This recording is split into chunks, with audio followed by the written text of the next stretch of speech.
अस्सलाम वालेकुम दोस्तों, अज तकरार ड्रामे जी तव्हांखे पूरी तफ़सील ॾींदासीं। तकरार ड्रामे जी आख़िरकार किस्त छाजे लाइ न आई, तकरार ड्रामो छो बंदि थी वियो, छा ड्रामो वाकई न ईंदो, केसिस केतिरे ॾींहंनि ताईं न ईंदो, कहिड़ी वजह आहे, सॼी कहाणी ॿुधाईंदासीं इन नंढिड़े वीडियो में। इन आख़िर ताईं ॾिसो दोस्तों, थी सघे त उदासी टीवी यूट्यूब चैनल खे बि ज़रूरु सब्सक्राइब कंदा। दोस्तों तव्हांखे ॿुधाईंदा हलूं त तकरार ड्रामे जो प्रोमो बि रिलीज़ नाहे कयो वियो ऐं तकरार ड्रामे जो जेकी किस्त अॼु अचणी उहा न ईंदी, ठीकु आहे, ऐं आई बि कोन आहे ऐं ईंदी बि कान।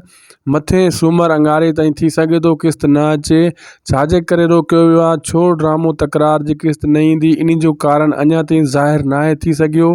ऐं हीअ हाणे अपडेट असां तव्हां ॾे पुॼाए रहिया आहियूं, लेकिन तव्हांखे इहो ॿुधाईंदा हलूं त इहे 2-3 ॾींहं तव्हांखे इंतज़ारु करिणो पवंदो तकरार ड्रामे जी किस्त जे बारे में।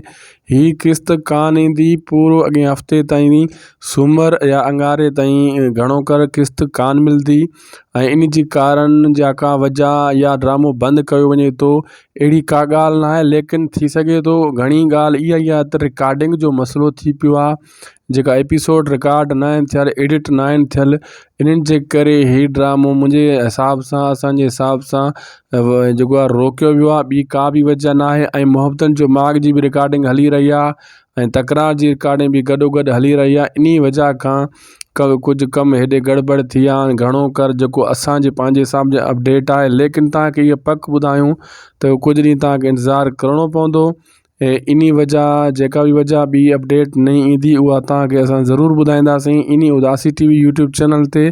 लेकिन तव्हां इंतज़ारु करण खां बहितरु आहे त अॼु राति सुकून सां सुम्ही पोइ, अॼु राति तव्हांखे तकरार ड्रामो कान मिलंदो।